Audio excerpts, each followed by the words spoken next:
Walk up here is always super fun. My name's AK Kamara. How's everyone doing tonight? Good? Okay, listen, you're coming out here on a Wednesday. There's probably a lot of other things that you'd rather do, but I'm very thankful for everyone that has shown up today. I think it's important to be able to have these conversations, engage in thoughtful dialogue. I'm going to tell you a little bit about myself. Obviously tonight, I want to talk about mass deportations, and more specifically, why I'm in favor of them. A little bit about myself. AK Kamara is, I guess you could call it my professional name. My actual name is Abdurrahman Magba Kamara. So that's a whole mouthful. Well, my father immigrated to this country legally from Sierra Leone. So from the time that I was a small child, right, these are conversations that I've heard, I've been part of, in regards to what does immigration to the United States look like, and why would we ever have deportations to begin with. And so from a knowledge-based standpoint, I think I'm pretty knowledgeable. I have family members that have immigrated to this country successfully. I have family members that haven't immigrated to this country successfully because they've committed crimes. And so because of that, I think that I have a lot of firsthand knowledge. But secondly, I genuinely care about the well-being of this country. I think that most Americans are in that same boat. The question is, what policies are policies that encourage the flourishment of what America is, and what policies actually hurt that? So I'm going to kind of go over a handful of things. I'm going to leave, at the very end, probably 30 or so minutes for some dialogue, some Q&A, some back and forth. But I just want to start off and just say that immigration, and more specifically, mass deportation, not only is something that matters when it comes to the foundation of our country and who we are as a nation, but it's actually the morally righteous position. And I'm going to kind of go through what I mean by that. So what's the history of immigration into this country, right? We were started as this country of migrants. We were traversing the ocean, trying to figure out what's where, and Christopher Columbus came and he's like, hey, there's this area over here, and discovered North America, and we have the indigenous population of people that are here living their life.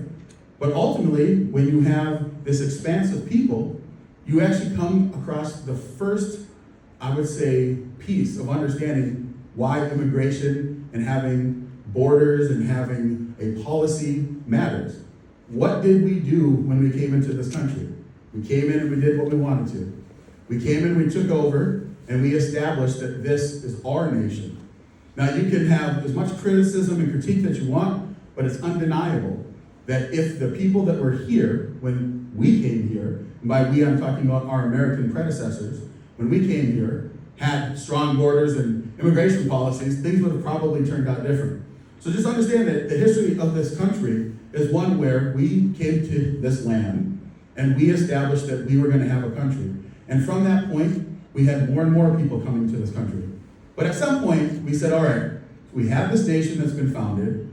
How do we develop this ethos? How do we keep the United States of America, after having our Constitution, after having all of these different conflicts about, are we going to be a federalist system? Are we going to be more of a states' rights system? But we decided that we need to have something that will guarantee that if people want to come and provide to making this country better, that we have a process. And so began the long history of how immigration in this country has worked. So for a very long time, we kind of worked on this honor system. You come to this country, you kind of tell us who you are, and you just kind of get to stay here, as long as you don't do anything that really violates what our country stands for.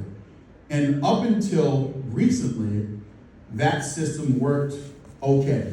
Now, of course, we had to pass laws kind of through that process to make sure that there was an actual process to hold people accountable that come to this country that want to cause it harm. But I'll take my own personal example. When my father came to this country, he wasn't interested in importing Sierra Leone to the United States of America. He thought that the United States of America was an amazing country, and he wanted to come here for something better. Otherwise, he would have stayed over there. And the conversations that my father and I would often have, I would just say, why did you come here, Dad? What was so bad about your home country that you came here? And he's like, there's nothing bad about it. I just thought that there were better opportunities here. Now understand that my father did not come from a poor family. My grandfather was actually the ex-serviceman association president of Sierra Leone. After World War II, he went around Africa establishing basically VAs. He also had a really good working relationship with the British and with the Queen of England, and he was awarded multiple awards. So why would my father, who had all that in Sierra Leone, come here? Because the United States of America was still a better opportunity. So when you look back through the history of this country, you realize that we have this expanse period, and then we have to decide, when people come here, are they coming here to integrate to becoming Americans, or are they coming here with their own objectives and goals? And I would argue that the system that we've had up until the inauguration of Donald Trump for his second term was a broken system that was far more broken than anyone actually realized. So here's just some numbers and some stats to just consider. In the last 5 years, from 2019, there were 11 million encounters at the border. 11 million. And that is an unsustainable number, because of those 11 million, you have to ask yourself, how many actually got into the country? Well, according to whatever data source you want to look at, it's somewhere around 8 million got into this country. And then there's this huge number of what we call gotaways. So we had this huge influx of people into the United States. Now, on its surface, it's like, okay, people want to come here for a better life. They decided to not come through a legal port of entry. And that brings me kind of to my second point. When you enter this country, and your first move is to enter not through a port of entry, it's usually because one of two things is happening. You're being chased, which there is kind of a legal process where you're seeking asylum and you're an asylee, or it's because you don't want to go through the correct process because there might be a red flag in your life. And I would argue that that's the main reason why people come across the border illegally, is because there's a reason that they didn't go through the main port. There's something in their background, there's something in their demeanor that makes them choose to not go the legal way. So I would argue that that step in and of itself is an immoral action. Now we have 8 U.S.C. 1325 that actually does define that as a criminal action. If you come into this country, not through a legal port, you don't run to your first border agent and say, hey, I declare myself to be this. That is an illegal action. There's a lot of back and forth about, what's that number look like? Well, I like to say you can search for any answer you want on the internet. You can find some data source that's probably going to affirm. So I always like to look at averages. About 60% of the illegal aliens in this country came through a border port that was not manned by anyone, meaning that they just came across it and didn't go to a port of entry. 60%. About 35% are people that have overstayed their visas. And the other 5% are the ones that actually are trying to seek asylum and they actually have a justified claim. And so when you kind of look at all of that in its totality, you have this huge number. Now, like I said, there's 11 million border interactions that happened from 2019, basically just until President Trump was inaugurated, and about 8 million or so got in. So the question is, how many illegal immigrants are in this country right now? That estimate can be anywhere from, the lowest that I've seen is 12 million, because obviously people were here before this mass push and invasion on our border. But then there's people that have been here for a very long time. So let's say the conservative estimate is 12 million illegal aliens. There are some estimates that say it could be as high as 40 million. So at the outset of this, I said that there is a proper way that this is law and order and it upholds our values, and that it's morally a righteous aspect to enforce our border and have mass deportations. So when you're asking how many illegal aliens have entered this country, and you're saying, what's the deal, right? That's the argument that everyone's gonna ask. So what, they're here. What's the problem? One stat that I think can really kind of shed a light on what you think, regardless of whether or not you think people should be able to come across the border, we should have open borders. Every year, on average, there's 1,300 American citizens that are killed by an undocumented illegal alien. And that's the low estimate. Some estimates say as high as 4,700, but like I said, you can find whatever number. Let's go with the low number. 1,300 American lives are lost by people that should not be here. There's no way of getting around that. And over a long enough period of time, we're talking about tens, if not hundreds of thousands of people. Now again, that's just people that are driving, drunk driving, or it could just be a poor ability to drive, they suck at driving or whatever.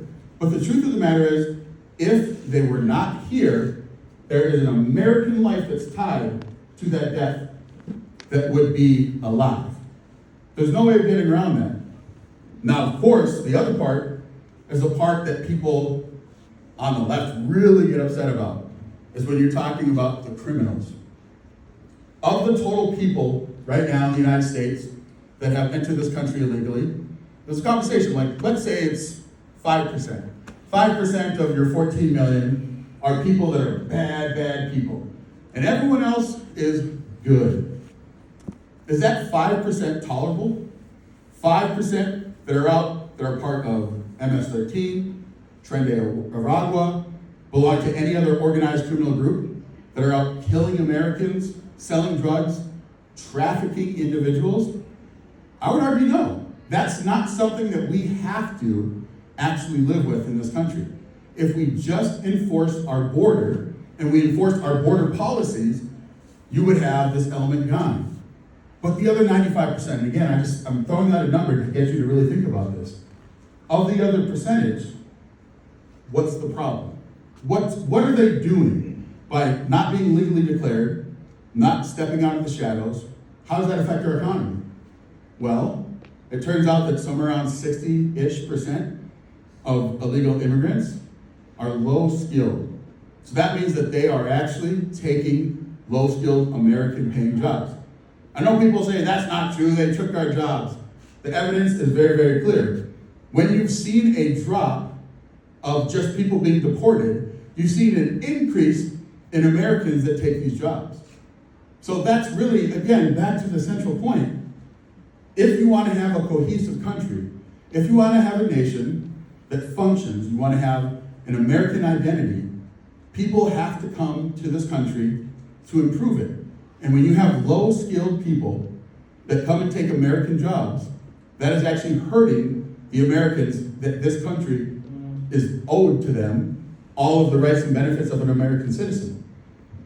So the other thing that I want to talk about is something that no one really ever talks about, which is the harm that actually happens to illegal aliens from having a policy that just allows unfettered access.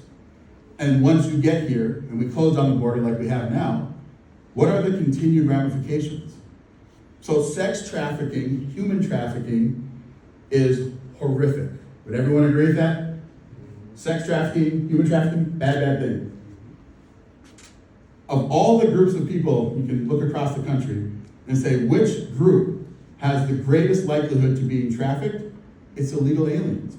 Because the fact that they came to this country and don't have legal permission to be here already encourages abuse of the system. Now I know that the answer to that is like, well then we should just grant everyone amnesty. Granting amnesty only changes legal status and does not change the situation that they're in. If you went to someone and said, well, hey, now that sex work has been legalized, this pimp that's been my pimp for the last 10 years is just gonna walk away. That's not the way that it works. So in the same way, the real victims of illegal immigration are the people that are actually suffering, that are becoming literal slaves. In the United States, one of the biggest problems that we have, that we can actually point a finger at to ourselves, is that we don't actually enforce very, very well any of the policies that say E-Verify, that you have to actually go and make sure that when you hire someone, that they have legal permission to be here and that they have legal status to work. That's a huge, huge problem for a lot of Americans that they have to confront. It's also the reason, in my estimation, why we actually have had such a porous border. We all know that when we look at populations, the American population is declining. So the answer that was put forward by people that believe that, globalism is the key, is to flood the country with low-skilled labor, and therefore, you're going to be able to help build up our economy. But it turns out that that is detrimental to the American population. Now, as I said before, when you have all these low-skilled labor workers that are replacing or taking the place of American workers, what does that do to your community? Well, it turns out that if you have unemployment that is higher in American communities, you actually have more crime. So if you take nothing else out of that point, the question is, just be very real with yourself. Would you rather that your fellow American citizens suffer, or someone goes back to their home country and comes through legally? Now, another point that I want to bring up, no one that is having a serious conversation about mass deportation is at all against the entire idea that immigration in general is a bad thing. As I said to you, I come from an immigrant family. And the conversations that we have is that this country was founded with these principles and values that can actually make people's lives better, right? The American dream, the idea of that existing, is that you can come here with nothing and you can make a great success for your family, for your future. But if you come to this country and you do not have this set of principles or values, then what does this country become? And ultimately, when we talk about legal immigration, there is a process in which having law and order and having a rule and set of systems, we get to manage what that looks like in this country. When you have no management because people are off doing their own thing, there's a less likelihood that you're going to have uniformity of actually creating the American dream and spreading it. More recently, you've heard people say something that really grinds my gears. Diversity is our strength. I actually disagree with that fundamentally. Unity is our strength. Diversity is a tension that allows for basically greater innovation. It's a tension, but in and of itself, diversity is terrible when you're trying to actually function in any system, any organization. You want unity. You want people that say, we are here for a common goal and purpose, but I'm going to take my difference to help sharpen against this tension that exists. So in fact, unity is our greatest strength. Diversity just helps make sure that we don't become stagnant. And that really is at the center of why mass deportations must occur. We're at a point in this country where we have this kind of disparate idea of what America is. And I think that illegal immigration is a huge part of why that is the case. When you have people in this country that are being told, it doesn't matter, you don't have to speak, the language of this country, you don't have to have any of the traditions or values, you just come here, you pick your little slice of land, and you do what you want to do. Like I said at the very beginning, that's what happened to the native population. They did not stop the invasion of Europeans coming into this land. And as you see what has occurred, the indigenous people, they are relegated to something that is far different than what I imagine their ancestors would have wanted them to have. But that is how human beings work. And so when we talk about the need for mass deportation, we need to actually create order back again. We need to create this idea that America is a unified nation that has unified principles, and those unified principles start with, we have a country that has borders, that has a purpose. And the purpose of our country is to enrich the lives of Americans. Now, one of the things that a lot of people say to me is like, hey, kid, back when this country was founded, we had the Statue of Liberty, send us your poor, huddled masses. Don't you think that what you're talking about now with wanting mass deportations is against that ethos? And I say, absolutely not. Because if you come to this country legally, you can come here as a poor, huddled mass of people. You just have to come through a port of entry and say, this is what I want to do to enter this great nation. Now, I will argue that another part of this equation of why mass deportations must happen is that when you get an inflow of people that you can't account for, that you can't actually plan an economy around, your hospitals become overflowed with people, your public service systems start to break down, even your welfare systems start to break down. Because listen, I don't think any sane, rational person would walk by someone bleeding and starving to death on the ground. Most people that I know, I'm a Christian, I would never allow that to happen. So our country actually says that we're gonna not let that happen. You bring someone into a hospital, regardless of their immigration status, we're gonna take care of them. So the question is, who's gonna pay for it? Well, just from an organizational standpoint, if you don't know who these people are, and you haven't been able to vet them, your systems start to break down. And that is part of the reason why even our legal migration system is having the problems that it has. Why it takes so long to get through the system is because you can direct all of your resources to a clear, concise process, or you can have this chaos and pandemonium that we've had happening for the last, at this point, we're probably talking about a solid 20 years, where we've had these ebbs and flows of a lot of illegals rushing the border and having these migrant caravans, as they called them, with thousands, if not hundreds of thousands of people coming through. What was it, back about a year and 3 months ago? We had one of our highest ever border crossing months, where there was something like 146,000 people that came through in 1 month, which was absolutely absurd. But it puts strains on the system. It puts stresses on the system. And like I said, it's not that everyone that comes across the border illegally is, some type of vicious criminal. They are criminals, because like I said, 8 U.S.C. 1325 clearly defines that if you do that, that's in violation of the law. But there are that percentage of people that are committing crimes, like the man that killed Laken Riley.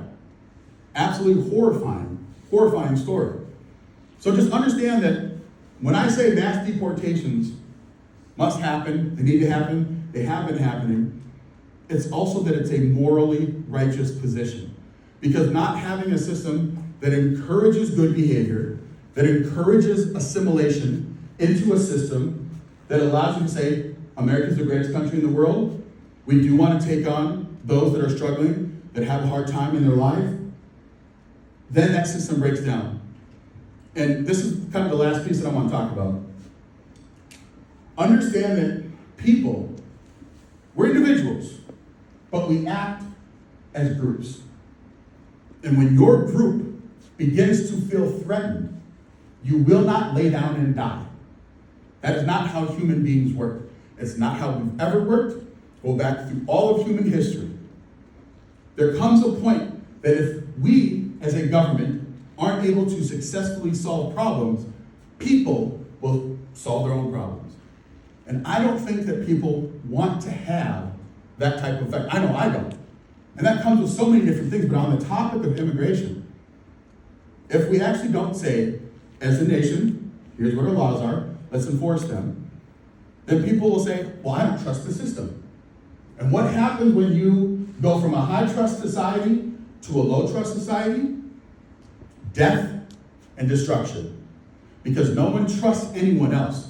So when you come into my area and you don't look like what I want you to look like, or you're foreign to me, to my group, and I'm not even just talking about the color of your skin, it could be the clothes that you wear, the fact that you speak with a different accent, you're from California, and you sound like a California New Yorker. If people don't trust that the system will be able to handle and met out these differences that you're going to have, people will solve them themselves.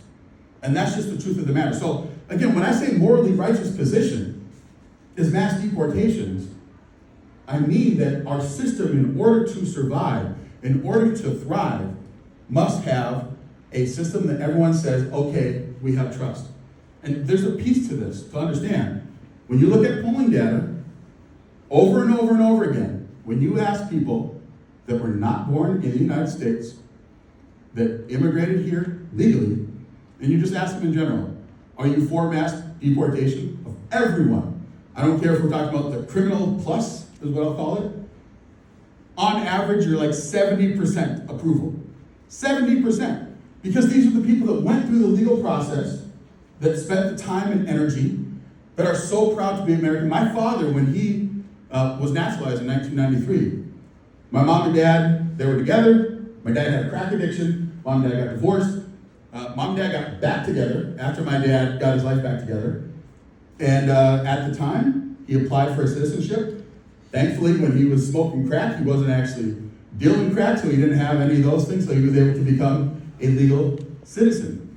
And when he became naturalized, he cried because he was finally able to say, I'm an American citizen. I'm proud to be American.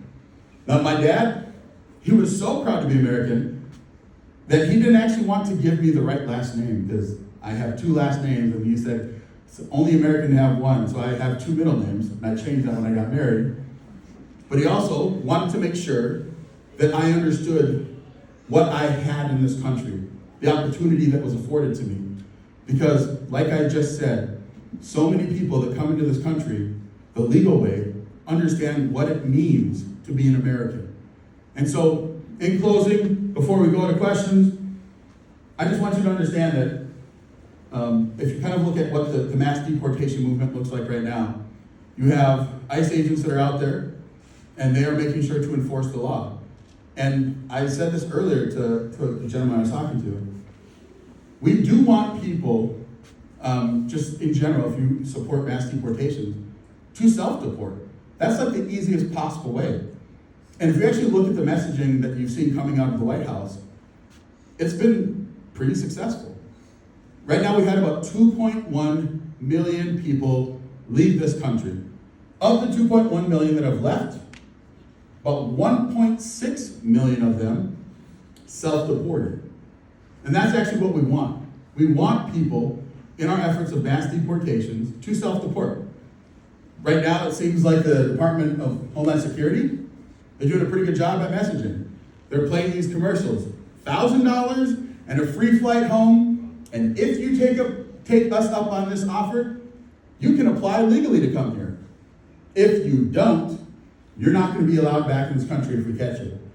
And that's ultimately, again, when you look at the large numbers, about 540,000 or so people have been deported against their will, I guess you could call it.